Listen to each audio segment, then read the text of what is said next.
Show me your friends and I'll show you your future. Unless you want average in America, married, 2.4 kids with 1.5 dogs. But I can guarantee you, you will never achieve anything greater than your highest aspiration. If you want $1 million, you'll make $1 million, not $1.5 million. If you want 10 million, 100 million, and you'll never exceed that. If you change 1 billion lives, that's a formula to become a billionaire and change the world. Time costs lives. Show me your friends and I'll show you your future. You want to know why you're all f***ed up? Just look at the bums you hang around with. I do what you don't want to do, that you know that you got to do to be where you want to be. Ted Turner just gave his 75th anniversary party on CNN a few months ago. And he makes a couple of comments and he says, number one, and I'm not suggesting this for everybody, it's how I lived though. First 10 years of my starting CNN, I slept on my couch. I didn't have an apartment. Bill Gates slept in the office. Steve Jobs slept in the office. And I can go down a whole list. Now these are super successful, mega wealthy guys. I slept in my office. Not everybody's willing to make that sacrifice. But it's not the only thing. But even if you don't sleep in your office, if you want to send your kids to a better school, if you want to be able to take care of your mother when she gets dementia, if you want to, this all takes money. My children aren't getting any of my money when I die. Not one centavo, not one penny.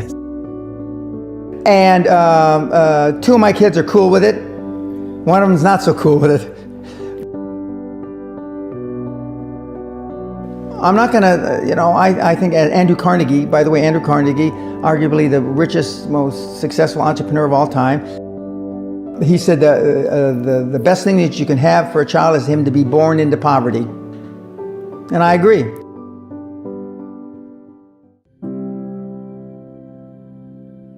Lack of self-esteem, lack of self-worth. Now they think they have self-worth. They think because they've made a few bucks. But in actuality, and when they measure it against the other 8, 10, 12 people sitting around the table, they realize, or they start to question, hell, maybe I was just lucky. Now, all of us, when you're only a one-trick guy or gal, think, was I lucky? Now, I've done it so many times, I know I wasn't lucky. I might have been lucky the first time, but I haven't been lucky the 15, 20, 40, 50, I know that. Okay. But maybe I was lucky the first time. But my life changed when I was pretty much a haphazard kid, got in a lot of trouble, got arrested 4 or 5 times, thrown in jail, and this was with my dad as a cop. But then I volunteered for the draft in 1966 at the height of the Vietnam War, and I went to OCS, and that changed my life because it was the really first real high performance thing that I could measure myself against with other people. 2/3 of all Fortune 500 CEOs have one thing in common: military background. Really? 2/3 of those 2/3 have something else: martial arts. What do you learn in martial arts, Brian? Discipline, focus. A lot of people don't believe they deserve to be there. I convince them, and we have these drills, why you belong there. A lot of people that come there, with money, that have made money, think they made it by accident. Right. I just had one of my superstars who's made $100 million tell me in the last week, I'm not sure I'm going to have another lucky accident. And I said, you did it. I mean, you tried a lot of things. I believe Thomas Edison, I wouldn't have done it 10,000 times.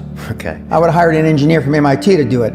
But I mean, I've tried a lot of things. Nobody's failed at more things than I have. And the first 100 million are successes, but I could write a book about failures that'd be, because I've tried a lot of different things. Because failure is just testing. And one of the reasons I've been so successful in generating this equity and value in my kids, and I call you all kids, is because I convince them that making a mistake is okay. Your parents probably told you, you can be anything you want. But you can't. That's horse. You can't. If it's all juxtaposed. So, but what you tell them is that you can do anything you want that you have passion for, because that eliminates most of the crap. Because most people don't follow their dream. You know, like they say in The Sound of Music, you can't have a dream come true unless you have a dream. Now, I still dream. I dream in Technicolor. I say my affirmations and goals every single night. It's bloody hard to be a high performance person.